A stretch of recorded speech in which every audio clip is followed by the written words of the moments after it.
နဲ့လွှမ်းမိုးထားရင်တတ်မဟုတ်ပါဘူးလူသားတွေဟာအိမ်မက်တွေကိုအကောင့်ထဲပုံဖို့အတွက်ရှင်သန်လာကြတာပဲဖြစ်ပါတယ်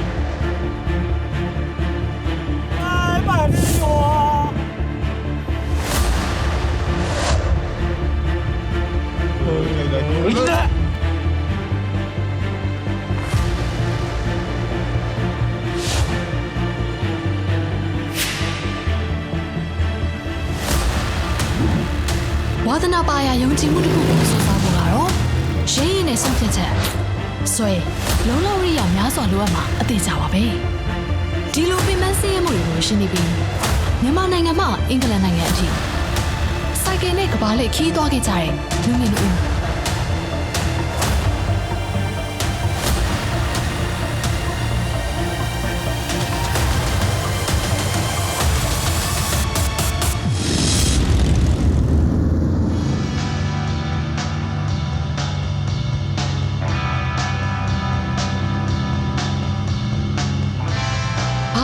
အတွက်မှာတော့မိုးရီတွေမောင်းနေမှုအတွက်ရာသီဥတုကအသင့်ဆောင်ကြလို့နေပါတယ်။တို့မိုးရွာတော့မှမလို့ကျွန်တော်မိုးကကြောင်းနေပါတယ်ခင်ဗျာ။ကြွားချလာတဲ့မိုးရီဆက်တွေရဲ့အောက်မှာအေးချမ်းမှုတွေနဲ့အတူရုရှားနိုင်ငံတွေကိုဆက်လက်ပြီးတော့ခီးဆက်ခဲ့ကြပြန်ပါပြီ။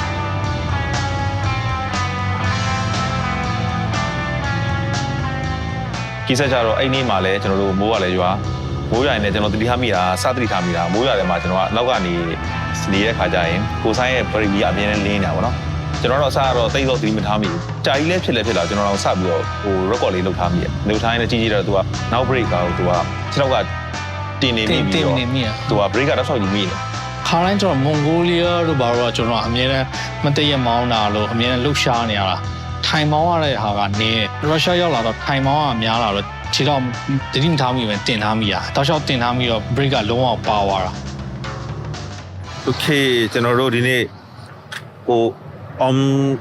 OMAC လာမသိ OMC ဆို OMAC ပေါ့နော်အဲ့ပဲဥတွေပြီးထားတာပေါ့နော်လိုင်းနဲ့လမ်းမှာကိုဆိုင်ရဲ့ဘေးကကျွန်တော်တို့ break လေးကအတန်မီနေဖမ်းလိုက်break shoe ကတော်တော်လေးပါနေတာပေါ့နော်ဟိုမကြံတလောက်ကိုဖြစ်နေအဲ့ဒါကျွန်တော်တို့လဲမယ်ဆိုပြီးတော့ကျွန်တော်တို့ဆုံးပြလိုက်တယ်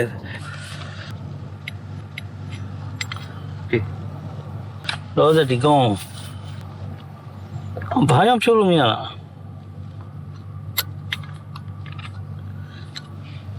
ကဲပြန်ထပ်သွားမယ်ဗျကြာမယ်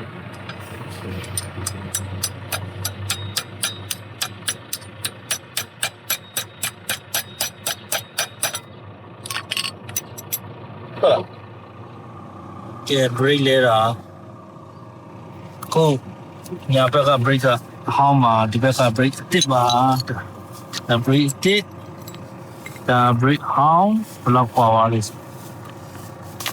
ကျွန်တော် check တော့ check တယ်ဒါပေမဲ့မ check လိုက်တဲ့အချိန်မှာကိုက maybe ကျွန်တော်ခြေတော့တင်ပြီးစီးမိလားမသိကိုကနော်တော့အတန်လေးမိလာပါပဲတော်ရရပေါ့ကြာချင်း check ကြည့်လိုက်တော့ okay ဆက်လေးလိုက်ပါအောင်နော်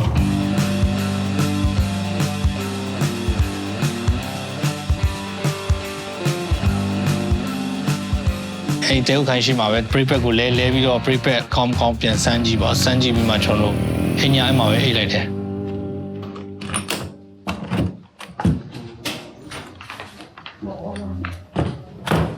ကျွန်တော်ကိုဆိုင်ရပေါင်းပြီးတော့ laundry ကန်အပြင်မှာလို့ပြောပါတယ်ဦးလေးမှာပါ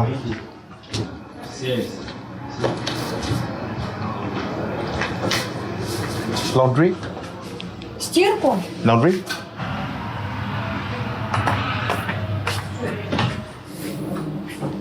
laundry this one or above here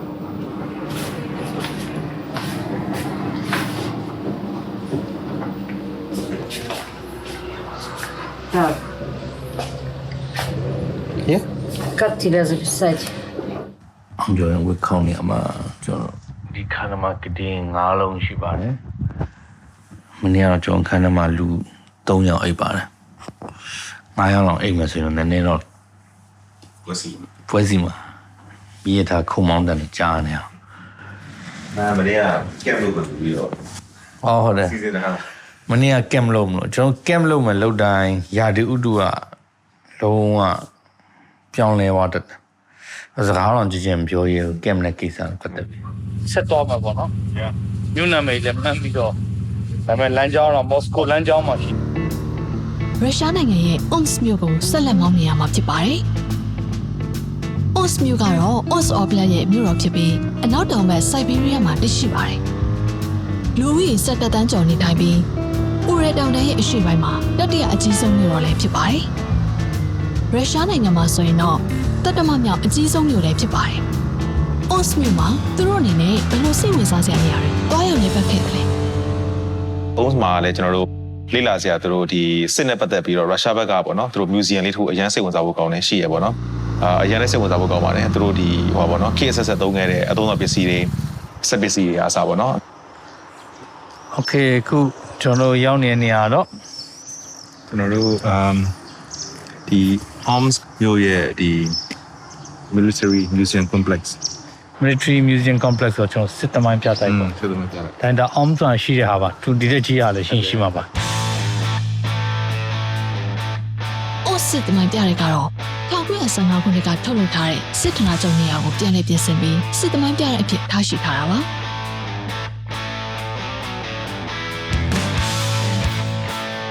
ရုရှားနိုင်ငံမှာခေတ်အဆက်ဆက်အသုံးပြုခဲ့တဲ့စစ်လက်နက်အသုံးဆောင်တွေကိုပြတဲ့အတွင်းမှာသာမကပြတဲ့အပြင်မှာပါအများအပြားခင်းကျင်းပြသထားပါတယ်ပြတဲ့ဒီမှာတော့စစ်ပွဲမှာအသုံးပြုခဲ့တဲ့ဝါရဖြန့်ချီရေးစာရွက်တွေစစ်လက်နက်မျိုးစုံနဲ့အသုံးဆောင်ပစ္စည်းများစွာကိုမြင်တွေ့ရမှာဖြစ်ပါတယ်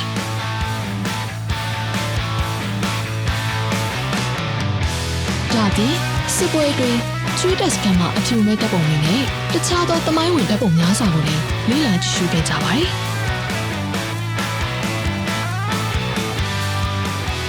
ရုရှားနိုင်ငံကတော့ခေတ်အဆက်ဆက်မှာစစ်လက်နက်ပြည်မှုတိုးတက်မှုရှိခဲ့တဲ့နိုင်ငံဆိုတာကိုစစ်သမိုင်းပြတဲ့ကသက်သေပြလို့နေပါတယ်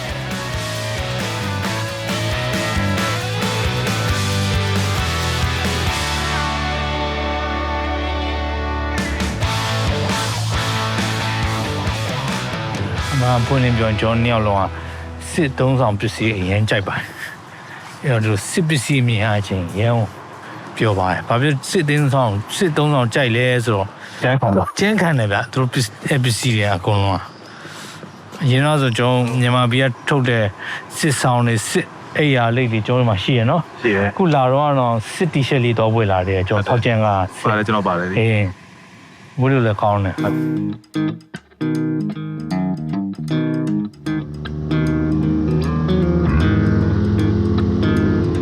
Omsk မြို့မှာလေ့လာပြီးတော့တူမန်မြို့ကိုဆက်လက်ထွက်ခွာခဲ့ကြပါတယ်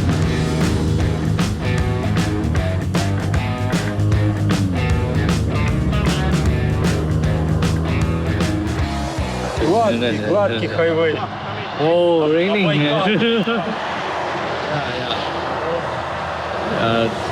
Tu vei cum a. Goose dress.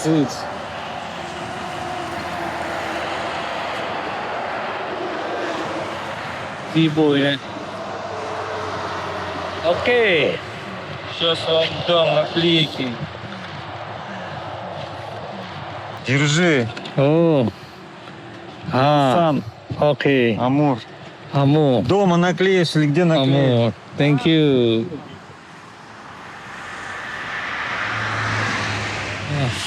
Все. Okay.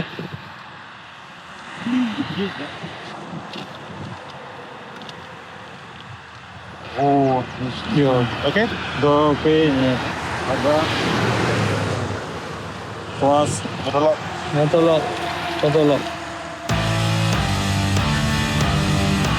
တူမန်မြို့ကတော့1986ခုနှစ်မှာရုရှားရဲ့အရှေ့ဘက်ပိုင်းကိုတိုးချဲ့ခဲ့စဉ်ကတိစောက်ခဲ့တာဖြစ်ပြီး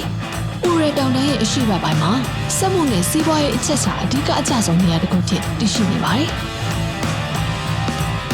တူမန်မြို့ဟောင်းမှာဆိုရင်တော့သမိုင်းဝင်အဆောက်အဦများစွာကိုထိန်းသိမ်းထားဆဲပဲဖြစ်ပါတယ်။ သူမန်မျိုးကလည်းသူကမျိုးကနည်းနည်းကြီးရပေါ့နော်အဲ့တော့ကျွန်တော်တို့အမှားတော့ဒေဇိုင်းများတယ်အထူးသဖြင့် architecture ပေါ့နော်ကျွန်တော်တို့နောက်ဆုံးမှာ design background လာရဆိုတော့ ဒီအစာအုပ်နဲ့ပတ်သက်တဲ့ဟာပေါ့သူတို့ဒီနေရာဒေသလိုက်နိုင်ငံလိုက်သူတို့ရဲ့ခွဲပြားခြားနားမှုတွေကအရင်စိတ်ဝင်စားဖို့ကောင်းတယ် အိမ်ဟိုလေးတွေနဲ့သူ့ရဲ့မြို့စောက်တီပုံတွေကလည်းလာတယ်မြစ်ကြီးကိုခွပြီးတော့တရားထိုးလာပြီးတော့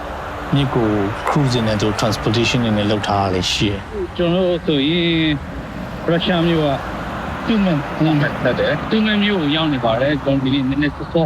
ထပြီးတော့ဒီကိုရောက်နေတာအဲ့ဒါဒီကလည်းကောင်းတော့ကြံပြီးတဲ့ 4 နာရီခွဲလောက်ပဲပေါင်းရတယ် ။ညနေဒီချိန်မိုးရွာကြီးကမှစီးရတာစိတ်ညစ်လာတော့နည်းနည်းစောစောထပြီးတော့စောစောပါလိုက်။ဟိုတယ်စောစော check in လုပ်လိုက်။ကျွန်တော်တို့ဒီမဲ့သူမမျိုးရဲ့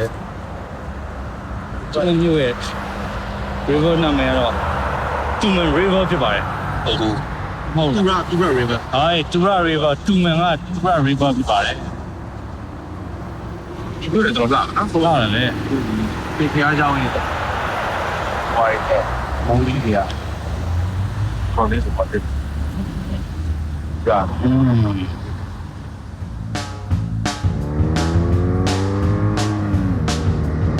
တူမန်မြို့ကိုကြော်လွန်ပြီးချိန်မှာတော့ဥရဲဆိုင်ကယ်ရှိုးရုံးကိုတွားရောက်လည်ပတ်ဖို့အတွက်ဆုံးဖြတ်ခဲ့ကြပါတယ်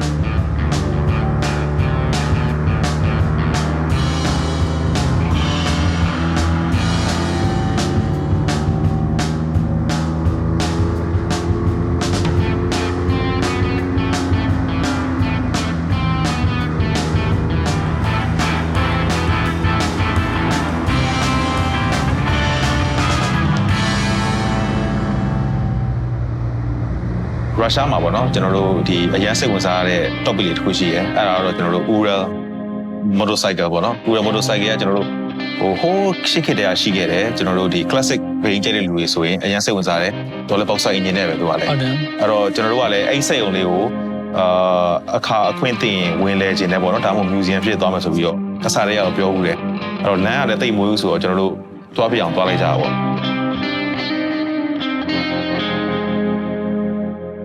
ရုရှားနိုင်ငံမှာမော်တော်ဆိုင်ကယ်တွေကိုတော့ဒုတိယကမ္ဘာစစ်အတွင်းမှာအသုံးပြုဖို့အတွက်နာဇီဂျာမနီကနေ BMW R71 ဒီဇိုင်းကိုဝယ်ယူခဲ့ပြီး1941ခုနှစ်မှာတော့ BMW series ဖြစ်တဲ့ R75 ဘေးတွဲဆိုင်ကယ်ကိုဆိုဗီယက်အစိုးရကနေပထမဆုံးထုတ်လုပ်ခဲ့တာဖြစ်ပါတယ်။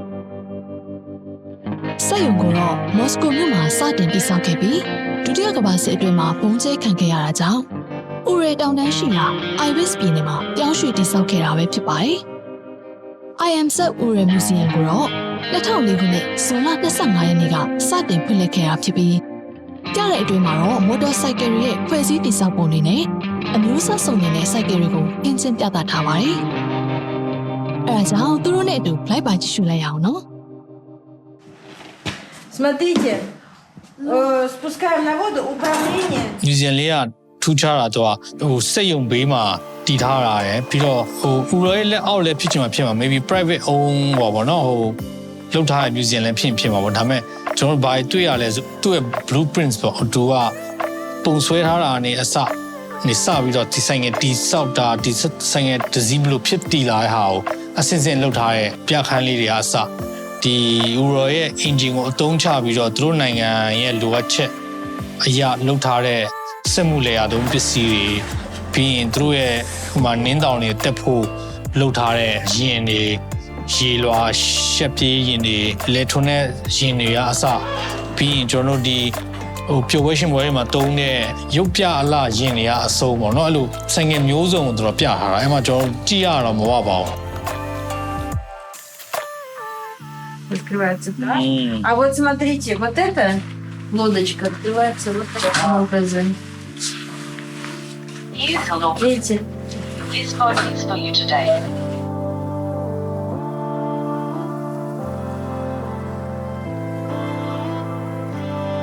Знаете, что такое блины? Вот здесь вот как раз пекут Пицца? блины. Да, и пиццу можно тоже.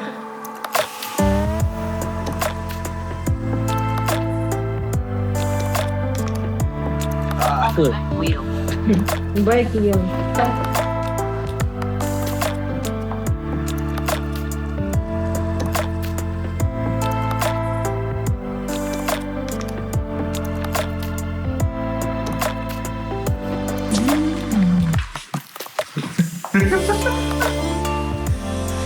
ဦး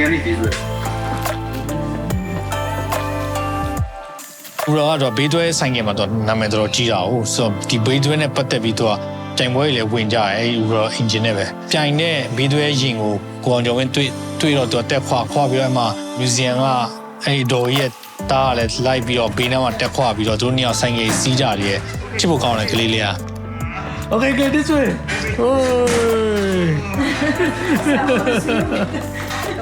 ဟိုတို့လည်းအင်္ဂလိပ်စကားမပြောတတ်ပေမဲ့ကျွန်တော်တို့တွေကိုသူတို့ကဖုန်းနဲ့သစင်သူတို့အသုံးချပြီးတော့ရှင်းပြရဲဖုန်းကိုသူကရုရှားလိုပြောလိုက်တယ်ရုရှားလိုပြောပြီးတော့ဖုန်းကနေအင်္ဂလိပ်လိုပြန်ထွက်တယ်တခါလေသူတို့ပြောလိုက်တဲ့ဘာမှတော့မသိဒါပေမဲ့အင်္ဂလိပ်လိုထွက်လာတာလည်းတခါလေ translation ကမားကောင်းလဲမားနိုင်တယ်တခါလေရည်နေရရဲ့အဓိပ္ပာယ်လေးကမျိုးစုံထွက်လာရဲဆိုအဲ့တော့ကြီးကနေမဟုတ်ငါပြီးတော့ပြန်ပြောပြီးတော့ကျွန်တော်တို့ဒီဖုန်းလေးနဲ့ translate လုပ်တာပေါ့နော်ဟိုဒီခေတ်ဒီမှာတော့တော်တော်လေးတော့အဆင်ပြေပါတယ်။ဘာဖြစ်လို့ဆိုကျွန်တော်တို့ဟို language barrier ရှိပြီးမဲ့လည်းဒီ communication တွေကအရင်ခေတ်ကတော့မခက်ခဲပါဘူး။ဒီဖုန်းလေးကိုအသုံးချပြီးတော့ကျွန်တော်တို့ communication လေးလုပ်လို့ရတယ်။နော်ဒါခံကောင်းလည်းပဲပြောအောင်ပေါ့ဒီကြီးအတွက် Герман, да, вы говорите, а куда? To UK, London. Лондон? Yeah. В Англии? From Myanmar to London. You want to repeat the route. Yeah. Так, а какой год? Какой год? То, что вы рассказываете. 55-й? 25 years, да? Нет. 65. 65. 65.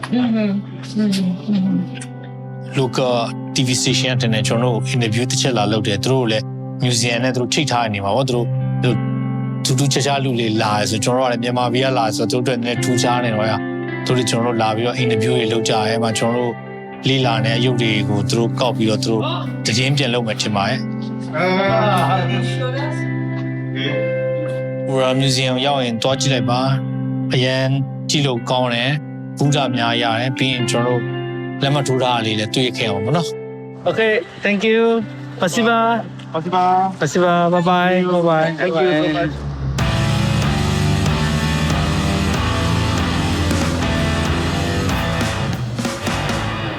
ကျွန်တော်တို့ဦးရဆက်ရုံကနေပြီးတော့ကျွန်တော်တို့အထက်တော့ဝင်လို့မရဘူးပေါ့နော်အဲ့ဒါနဲ့ကျွန်တော်တို့သူနဲ့အနီးဆုံးမြို့လေးကိုသွားနေပါတယ်သွားနေရင်လည်းကျွန်တော်တို့ခုနဒီလမ်းလေးပေါ့နော်ဒီအပေါ်အကွေ့လမ်းလေးကျွန်တော်ဆင်းလာရင်းနဲ့ရုပ်တရက်ကြီးအစီအစဉ်တော့မရှိဘဲနဲ့အနက်အရန်ကောင်းလို့ကျွန်တော်တို့စိုက်ရရက်လိုက်ရပါတယ်ကျွန်တော်လည်းချိန်ပါဒီမှာကင်ဆိုင်ဖြစ်နေပါတယ်ခင်ဗျာအလုကေ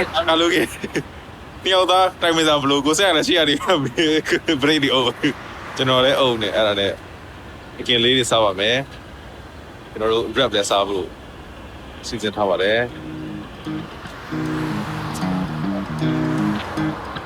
ဒီ rap လေးပါမှာလိုက်တော့ဘာထွက်လာမလဲတော့မသိဘူးဟေးဆက်လက်ဆောင်စားလိုက်ပါဦးမယ်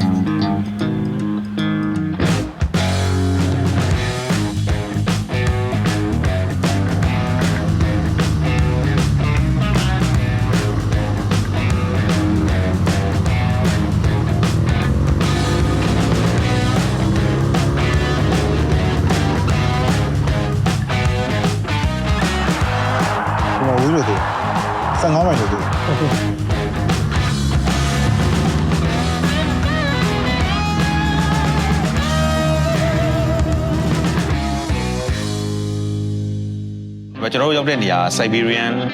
လို့သူတို့အကြမ်းမြင်ပြောလို့ရတဲ့နေရာပါကမ္ဘာဂျီနန်တွေထွက်တဲ့နေရာကလည်းအဲ့နေရာပဲဖြစ်တယ်အဲ့တော့ဒီဂျီနန်မြေပါပေါ့နော်သူတို့အဲ့ဂျီနန်တွေတွေပါပေးရတယ်ကျွန်တော်အဓိကကိုဖြတ်ပြီးတော့ကျွန်တော်တို့လာခဲ့ရတယ် rate တွေလည်းအများကြီးပဲကျွန်တော်တို့တွေ့ရတယ်ကျွန်တော်ဒီဘိုင်ဝေးလာရင်းနဲ့လမ်းမှာပါတွေ့လဲဆိုတော့ဒီနေ့တွင်းနေပေါ့နော်ကျွန်တော်ကြီးခဲ့တဲ့ပြုတွေကမနေ့ကဝင်လာတဲ့ကကျွန်တော်တကယ်တော့ဖြစ်တဲ့ဆိုစားတွေ့ရဲဘာဆိုတော့ဒီကရရှိတယ်နောက်ဒီဘက်ကိုကြည့်မယ်ဆိုလဲကျွန်တော်နောက်တစ်ချိန်ရှိတယ်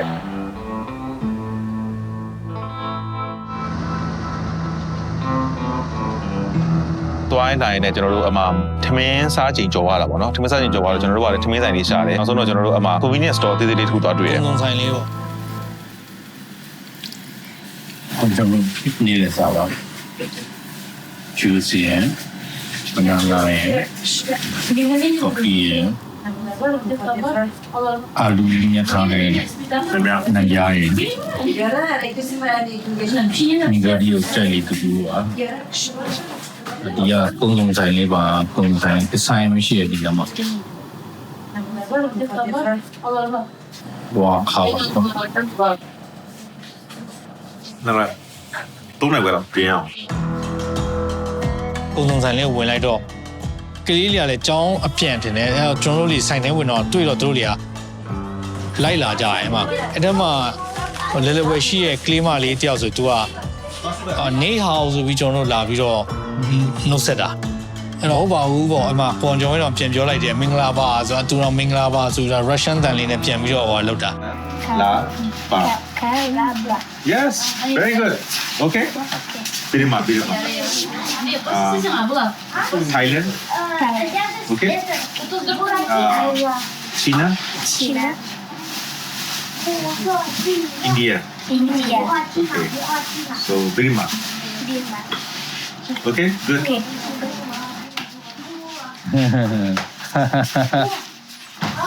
ကလေးနဲ့ကျွန်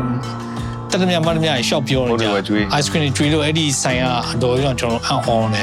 ကျွန်တော်ကလူပြိုကြီးလေးဆိုမဲ့ကလေးချစ်တယ်ကလေးချစ်တယ်ပါလေ Okay. One. Okay. Two. Three. Come. Four. Five.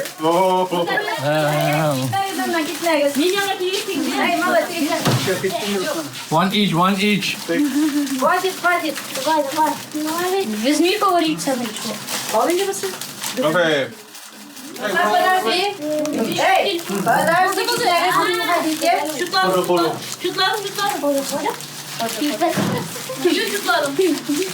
Okay. Okay.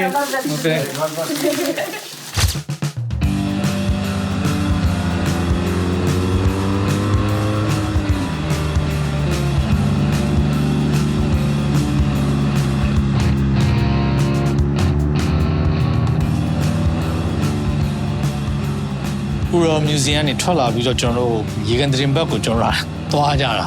အဲ့တော့လမ်းမှာကျွန်တော်တို့ညနေဆောင်တော့အိမ်မက်နေရရှားတာထုံးစံတိုင်းခုဒါကျွန်တော် highway လမ်းဘေးမှာပါကျွန်တော်တော်လေးအိမ်ရတာလို့ဝင်ပြီးတော့နားနေမှာဒီဘက်မှာလည်းချုပ်ကိုင်းနားနေ highway တော့ကျွန်တော်မောင်းလာပါ ဟုတ်တယ်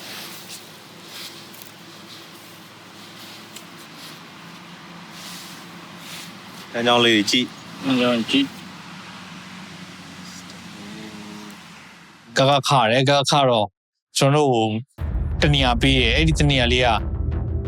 လမ်းမကြီးပေါ်ကနေကျွန်တော်နိုင်ဝက်လောက်မောင်းဝင်ရဟော okay ပေါ့နိုင်ဝက်ဆိုကိစ္စမရှိဘူးမောင်းဝင်ကြတာမောင်းဝင်လာရထားလမ်းလေးပါရောဖြတ်တယ်ရထားဖြတ်လို့တော့ကျွန်တော်တို့တန်းစီပြီးတော့စောင့်နေရတယ်ပြီးတော့ဆက်မောင်းပြီးတော့သွားတယ်အဲ့ဒီ point တိုင်းကိုကျွန်တော်လိုက်တာအချိန်မောင်းလာရင်မောင်းလဲမောင်းလာရင်တော်တော်လေးဒီမြို့လေးပြီးတော့ရက်ွက်လေးပြီးတော့တဖြည်းဖြည်းတောလေးထဲကိုရောက်သွားတုံးစံနဲ့သူကတောထဲမှာဖွင့်နေတာပဲဖြစ်မှာပါကျွန်တော်ထင်တာဒါပေမဲ့တော်လေးမောင်းနေဘာမှလည်းမရှိဘူးအဲ့ချိန်မှာကျွန်တော်ဆိုင်ငယ်နဲ့စီးလေးနဲ့ပဲသွားနေတော့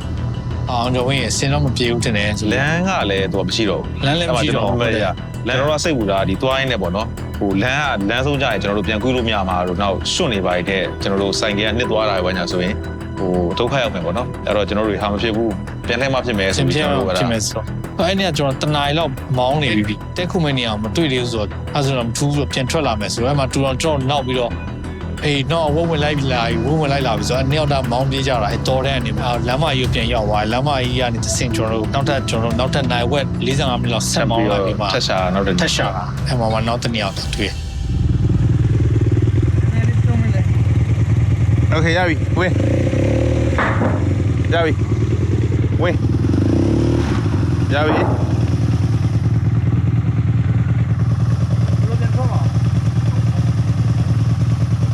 ကားရထွက်လို့ရပါတယ်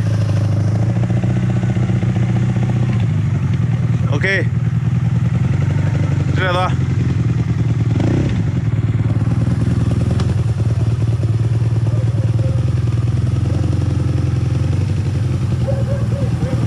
အဲ့လိုပဲတဲဟုတ်ခန်းလေးနေရင်သူတို့လေး garage တွေကျွန်တော်ကခွင့်တောင်းပြီးတော့ တွင်းရပါတယ်အဲ့တော့အခုကျွန်တော်တော့ဝင်သွားပြီအောင်ကျုံရဲ့ ခင်ဗျာ အဆောင်ကြည့်လိုက်အောင် ခင်ဗျာ exam လို့တော့ ဒီဟာရဲ့ပေါ့ရဲ့ကဲ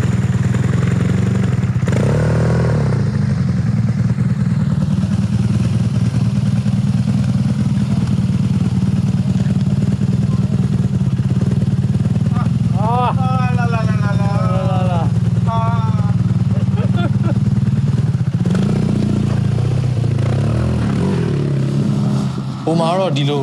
အဝေးပြေးသမားတွေကြီးသွားတဲ့လူတွေအဆင်ပြေအောင်လို့လှုပ်ထားတဲ့ဥခန်းလေးကအရန်ပေါ်များတယ်ဈေးနှုန်းလေးကလည်းအရန်တက်တာတယ် US ဒေါ်လာ10-15ကျပ်ပတ်ဝန်းကျင်လေးအရန်တနက်ရှင်းရှင်းနဲ့လည်းနေရတယ်ကိုယ်ပိုင်ခန်းနေနဲ့နေရတာပြီးရင်ဒါကျွန်တော်တင်မယ်ညာလေးပါဒီကဦးလေးကလည်းလိုက်ပို့ပေးရပါပါလာနေနေလိုက်ပြင်ပေးတော့အင်္ဂလိပ်စာနဲ့တက် You have beer? Huh? Beer? Beer? You have? Yeah, beer. Have? No. No beer. Hey, ကျွန်တော်ဒီနေ့ဗာမျိုးလေးတော့မသိပါဘူး။နောက်တော့နိုင်ဝက်လာလိုက်မယ်ဆိုပြီးတော့လာလိုက်တာ။ကျွန်တော်လည်းစိန်ကြပါပါ။ ခွေရည်ရည် KUYED ခွေရတာ တော်ကူညီပေးတယ်ဆိုင်ငယ်ထားဖို့လဲတေချာလိုက်လုပ်ပေးတယ်အခန်းလဲကျွန်တော်တို့ စီပါသေးရဆိုင် free ဟုတ်တယ်အခန်းလဲ2ယောက်စာပဲပေးရတယ်ဒါပေမဲ့4ယောက်စာရပါတယ်ခင်ဗျာ camping site တွေကလည်းပတ်စံပေးပြီးတော့အိပ်ရတာပဲဘာမှမထူး camping site က9ချက်ကုန်မယ်ဆိုတော့ဒီမှာ10ပေးလိုက်တယ်ဆိုတော့ပုံစံမျိုးနဲ့ကျွန်တော်တို့အဲ့လိုတွက်ချက်တာပေါ့ဘာမှကျွန်တော်ရက်ရှိသွားမှာဆိုတော့ camping နဲ့ဆိုကျွန်တော်ကျမ်းမာရန်ပို့ပြီးတော့ထိခိုက်မယ်လားရှိတယ် နောက်တစ်ခုကကျွန်တော်တို့ရောက်တဲ့အချိန်တွေကလည်းနံပါတ်1ကမိုးချုပ်တယ်ပေါ့နော် ဟုတ်တယ် နောက်ပြီးတော့မိုးကရွာတယ်ဆိုတော့ကျွန်တော်တို့ဒီ camping ပစ္စည်းတွေကမိုးရေနဲ့ကြာရင်ထိပြီးတော့ကျွန်တော်ပြန်ပြီးတော့ cycle ပြန်တင်တဲ့ခါကျအသိအဆင်မပြေဘူးပေါ့ကျွန်တော်တို့အိတ်ထဲမှာလည်း electronic ပစ္စည်းတွေလည်းအများတန်းပါတယ်ပေါ့နော်အဲ့တော့အင်ဂျီတွေလည်း6ခုလိုပဲဆိုတော့အဲ့ဒါနဲ့ကျွန်တော်တို့ရုရှားမှာတော့အခြေအနေရပါတော့နော်ကြည့်ပြီးတော့ကျွန်တော်တို့တက်ခုကန်နေမှာပဲနေပြတာများပါတယ်